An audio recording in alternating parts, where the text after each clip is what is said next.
Hello मेरे class 10 के पूकीज, कैसे हो तुम सब लोग। मैं हूँ तुम्हारी बायोलॉजी में फिजा, और आज हम लोग भाई डिस्कस करने वाले हैं कि क्लास 10 की जर्नी तो हमने ओवर कर ली है, लेकिन क्लास 11 की जर्नी में जब हम तुम्हारे साथ चलेंगे तो वो साथ कैसा होगा, हमें कौन कौन से रास्तों को अपनाना है, क्या हमारा मैप होने वाला है। तो वही हम लोग रोड मैप डिस्कस करने वाले हैं कि बायोलॉजी में कौन कौन से टॉपिक कवर करने वाले हैं, कौन कौन से मिस्टेक्स को हम लोग को अवॉइड करना है जो हम लोग ने क्लास 10 में करी थी, और कैसे कैसे रास्ते आने वाले हैं, क्या क्या हर्डल्स आने वाले हैं और हम लोग उनको कैसे पार करेंगे। तो पूरे रोलर कोस्टर की जर्नी आज मैं आपको समझाने वाली हूँ कि आपका बायोलॉजी का ईयर कैसा जाने वाला है। क्लास 10 में और क्लास 11 की बायोलॉजी में ना बेटा बहुत ज़्यादा डिफरेंस है। यही डिफरेंस समझाने के लिए मैं आज आई हूँ। और अगर तुमने क्लास 11 की बायोलॉजी ली है, क्लास 11 में आगे स्ट्रीम सेलेक्ट किया है और PCM ना लेते हुए PCB लिया है, तो वेरी वेरी कॉन्ग्रेचुलेशन, क्योंकि इस जर्नी में क्लास 11 की जर्नी में भाई तुम आधे, मैं बता रही हूँ, तुम आधे डॉक्टर तो बन जाओगे भाई। तुम्हें इतनी जानकारी होगी अगर तुमने क्लास 11 12 की बायोलॉजी पढ़ ली है। तो क्या होने वाला है हमारे बच्चों के लिए रोड मैप, क्योंकि अब हमारे बच्चे सीनियर बन चुके हैं। क्लास 10 में तो थोड़ा सा एक सीनियरिटी आ जाती है, बट वो थोड़ा जूनियर, अब सीनियर विंग में चले जाते हैं, सीनियर हो जाते हैं। तो ये सीनियर होने के साथ साथ क्या जिम्मेदारियाँ आई हैं और कैसे टैकल करना है वो हम आज डिस्कस करने वाले हैं। चलो भाई, तो इस पूरी जर्नी में मैं तुम्हारे साथ रहूँगी, लेकिन हम लोग कौन कौन से रास्ते अपनाने वाले हैं वो देखते हैं। सबसे पहले मैं तुम्हें बता दूं कि अगर क्लास 10 से 11th में जा रही हो तो बेटा एक गलत स्टार्ट जो तुम कर रहे थे ना, तुमने क्लास 9th में 10th में किया है, गलत अप्रोच शुरू से रखा है बेटा, वैसे नहीं करना है। ये सिर्फ और सिर्फ तुम्हें बैकलॉग की तरफ ले जाएगा बेटा। बैकलॉग्स लग जाएंगे, टॉपिक एक्सप्लेनेट हो जाएंगे और तुम सोचते रह जाओगे कि भाई कौन सा टॉपिक पहले पढ़े, कौन सा टॉपिक बाद में पढ़े। तो इकट्ठा मत करो, टॉपिक्स को शुरू से पढ़ना स्टार्ट करो, कन्फ्यूजन क्रिएट होगी। और अगर तुमने पहले डे से कंसिस्टेंट रह के बायोलॉजी को अच्छे से नहीं पढ़ा तो बेटा बहुत डेप्थ वाली बायोलॉजी है, फाइनल्स आते तक रुला देगी। ठीक है, मैं बता दे रही हूँ, वार्निंग दे रही हूँ बेटा। सही डायरेक्शन तुम्हें चाहिए और सही डायरेक्शन मैं दूंगी डे 1 से लेके डे 365 जब तक तुम्हारा एग्जाम नहीं हो जाता क्लास 11 में। अब बात करते हैं रियलिटी चेक्स की। तो जो हमारा काम है तुम्हें देना, ठीक है, और उस पर गाइड भी करना कि क्लास 10 की बायोलॉजी एज अ टीचर मुझे बोलना तो नहीं चाहिए, बट इट इज़ लिटिल रट्टा बेस्ड यार। ठीक है, उतनी डिफिकल्ट नहीं थी। 9th में तो बहुत बेसिक पढ़ा था, 10th में तुम्हारी थोड़ी सी डेप्थ आती है, बट उतनी डेप्थ नहीं आती है जितनी क्लास 10th में कॉन्सेप्ट बेस्ड डीप लर्निंग होती है। तो शुरू से पढ़ोगे तो आखिरी तक लड़ोगे, मैं तो ये कहना चाहूँगी। लिमिटेड सिलेबस होता है, 15 चैप्टर, और 15 चैप्टर भी उसमें से बहुत सारे चैप्टर छोटे छोटे चैप्टर थे, लेकिन यहाँ पर जो सिलेबस है बेटा वो 3 और 4 टाइम्स लार्जर हो जाता है। जितने टॉपिक तुमने पढ़े थे यहाँ पर, ह्यूमन एनाटॉमी तुमने 10th में पढ़ी थी, अब ह्यूमन एनाटॉमी 11th में मिलेगी, लेकिन बहुत बड़ी मिलेगी। प्लांट फिजियोलॉजी 10th में पढ़ी थी, 11th में बहुत ज़्यादा डेप्थ में मिलेगी। ठीक है, कुछ टॉपिक से रिलेट कर पाओगे, लेकिन कुछ टॉपिक को अगर छोड़ दिया, माइंड से स्किप हो गया, तो बेटा वो टॉपिक तुम्हें रुला देंगे।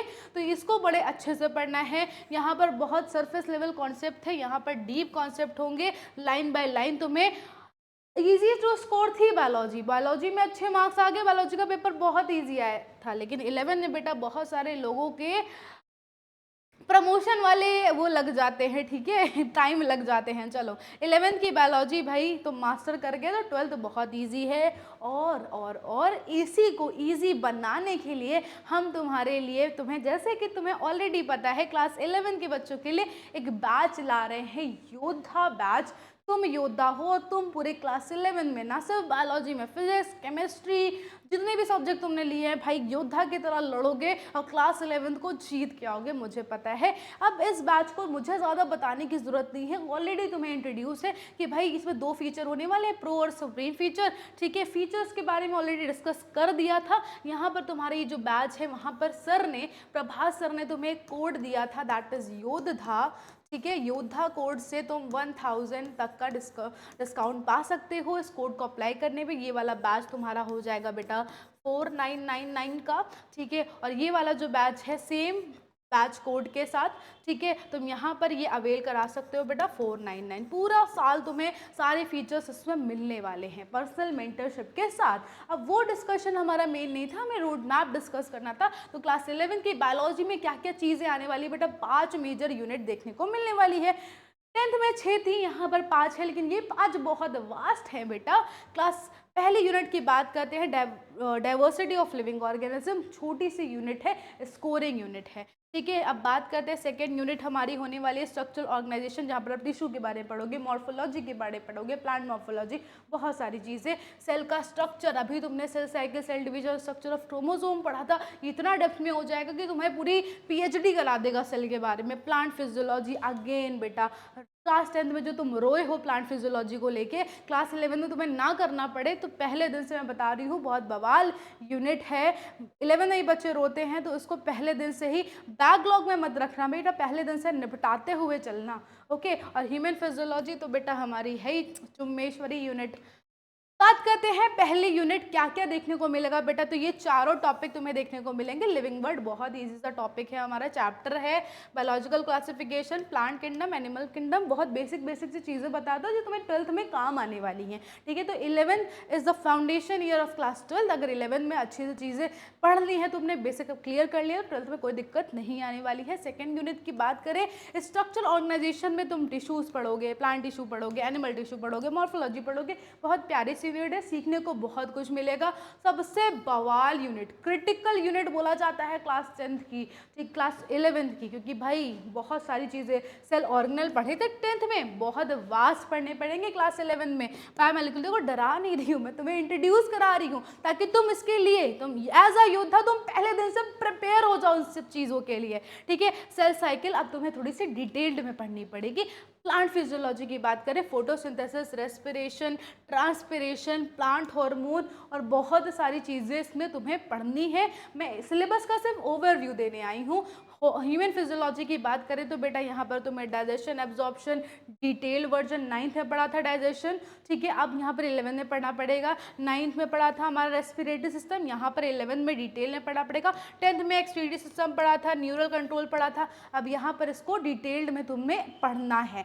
And that is about our 5 unit, पाँचों यूनिट के बारे में बता दिया है। लेकिन अगर तुम डमी स्कूल से पढ़ रहे हो, ठीक है, क्योंकि हर बच्चा ऐसा नहीं है कि भाई वो स्कूल 11 में बहुत सारे बच्चे डमी स्कूल में चले जाते हैं, तुम्हें खुद का सिलेबस खुद से कंप्लीट करना है और तुम्हें फाइनल्स तक के उसको प्रिपरेशन को लेके जाना है। तो तुम सबसे सेफेस्ट चीज़, अब देखो स्कूल के अकॉर्डिंग तो चलना पड़ेगा, स्कूल क्या पढ़ा रहा है, लेकिन अगर तुम स्कूल के अकॉर्डिंग नहीं चल रहे हो तो मैं सबसे पहले ये कहूँगी कि तुम डाइवर्सिटी जो यूनिट है उसको कंप्लीट करो, लाइन बाय लाइन चलो। देन हमारा जो ऑर्गेनाइजेशन वाली यूनिट है, ठीक है, स्ट्रक्चरल ऑर्गेनाइजेशन, वो कंप्लीट करो, फिर सेल में आओ, क्योंकि बेटा यहाँ पर ना एक लूप बनता जाता है, ठीक है। इसको समझ लिया तो इसको समझना ईजी है, इसको समझ लिया तो इसको समझना ईजी है, और अगर इसको समझ लिया तो ह्यूमन फिजियोलॉजी पर आओ। और प्लांट फिजियोलॉजी तो कभी बेटा पहले मत पढ़ना, ये सोच के तो बिल्कुल ना पढ़ना कि ये बहुत बड़ी यूनिट है, कैसे कवर होगी, लो पहले पढ़े, बेटा डीमोटिवेट कर देगी तुम्हें, ठीक है। तो प्लांट फिजियोलॉजी को सबसे बाद में छुओ, एग्जाम की प्रिपरेशन में भी प्लांट फिजियोलॉजी अगर तुम्हें पढ़ लिया है तुमने तो सबसे पहले पढ़ो, नहीं तो उसको सबसे बाद के लिए रखना है,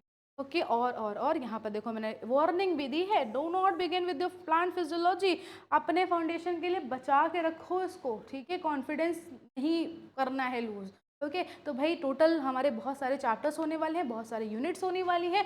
अच्छा, अब यहाँ पर तो तुमने सेलिना फॉलो कर ली है क्लास 10th के लिए। क्लास 11 में अगर तुम ICSE में हो, CBSE में हो, किसी भी बोर्ड से हो, तुम्हारे लिए ये जो चीज़ है NCERT है, that is your Bible, line by line read करो। अगर तुम्हारा गोल नीट है तो बेटा इसको तुम अपने कहीं पर शोकेस बनवा के इसको रख लो, बहुत बढ़िया चीज़ है ये, लाइन बाय लाइन रीड करो। इसके कीवर्ड जितने भी, कीवर्ड से क्वेश्चन बनते हैं, भले इसमें एक्सप्लेन ना हो वो, लेकिन क्वेश्चन बनते ज़रूर हैं। डायग्राम प्रैक्टिस रेगुलरली करनी है, 10th में तुमने बहुत अवॉइड करी है सारी चीज़ों को, लेकिन यहाँ पर तुम्हें प्रैक्टिस रेगुलरली करनी हो। PYQ से तो बिल्कुल कनेक्टेड रहना है अच्छे से, 11 में बहुत ज़्यादा काम आने वाला है। बोर्ड ईयर नहीं है लेकिन बोर्ड से कम भी नहीं है, ठीक है, बहुत सारे बच्चों को रुला देता है। तो कौन कौन सी चीज़ें अवॉइड करनी है बेटा, तो रट्टा नहीं मारना है यार, प्लीज़ बंद करो। बायोलॉजी इज़ नॉट अ रट्टाफिकेशन वाला सब्जेक्ट यार, कंसेप्ट को समझना है। इस साल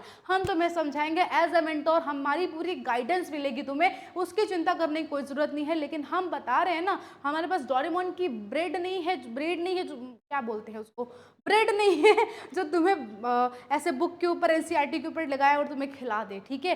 तो तुम्हें भी सेल्फ स्टडी करना पड़ेगा। यहाँ पर क्लास 11 में सेल्फ स्टडी बहुत ज़्यादा मेजर रोल रखता है, ठीक है। बिल्डिंग बैकलॉग विल भाई तुम्हें ऐसे खींच लेगा पीछे की तरफ, तो मैं 10th की जो लास्ट में छोड़ा था ना वहीं पर ले जाएगा। स्किपिंग डायग्राम बेटा ये गलती मत करना, और कोचिंग की डिपेंडेंसी पे तो बिल्कुल ना रहो। हम ये भी कहेंगे कि हमारी डिपेंडेंसी बिल्कुल ना रहो। सेल्फ स्टडी बहुत मेजर रोल प्ले करता है क्लास 11th में।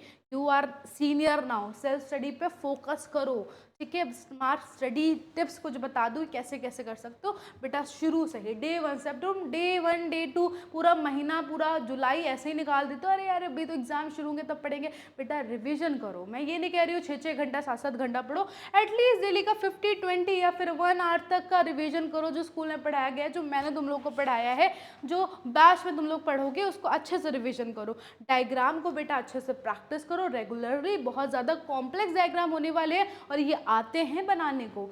अब यहाँ पर तो हम लोगों ने 10th में देखा कि हैट का स्ट्रक्चर थोड़ा सा कॉम्प्लेक्स था तो वो नहीं दिया, ब्रेन का नहीं दिया, लेकिन यहाँ पर सब चीज़ें आ सकती है बनाने को। वीकली टेस्ट बेटा अगर नहीं हो रहे हैं कहीं कोचिंग में, हम कराएंगे तुम्हारे। अगर तुम यहाँ से भी नहीं अटेंड करो, बैच नहीं ले रहे हो, कोई बात नहीं, तुम अपने वीकली टेस्ट दो, ठीक है। तो अपनी नॉलेज को टेस्ट करने के लिए वीकली टेस्ट दो, और कंसेप्ट पे पूरा ध्यान दो बेटा। कंसेप्ट तुम्हारा अच्छे से रिवाइज होगा, अच्छे से तुम समझ लोगे कंसेप्ट, तो तुम्हारी बायोलॉजी कहीं नहीं गई। बायोलॉजी से डरना नहीं है बेटा, specially if you are going to give your NEET, तो कंसेप्ट को अच्छे से समझना शुरू कर दो बेटा। घुमा फिरा के बहुत सारे क्वेश्चन आते हैं, और क्लास 11 बेटा गेम चेंजर है क्लास 12 के लिए। क्लास 12 का बोर्ड बायोलॉजी का मक्खन जैसा जाएगा। क्लास 10th 11th में अपना फाउंडेशन बिल्ड कर लिया, अगर स्ट्रॉन्ग स्टार्ट करोगे तो तुम्हारा जो 11th का बेस है 12th तक तुम्हें बहुत अच्छे से लेके जाएगा स्मूथली। लेकिन अगर तुमने वीक स्टार्ट किया तो बेटा तुम्हें 12th में उतनी ही स्ट्रगल करनी पड़ेगी, और 11th में भी उतनी ही स्ट्रगल करनी पड़ेगी।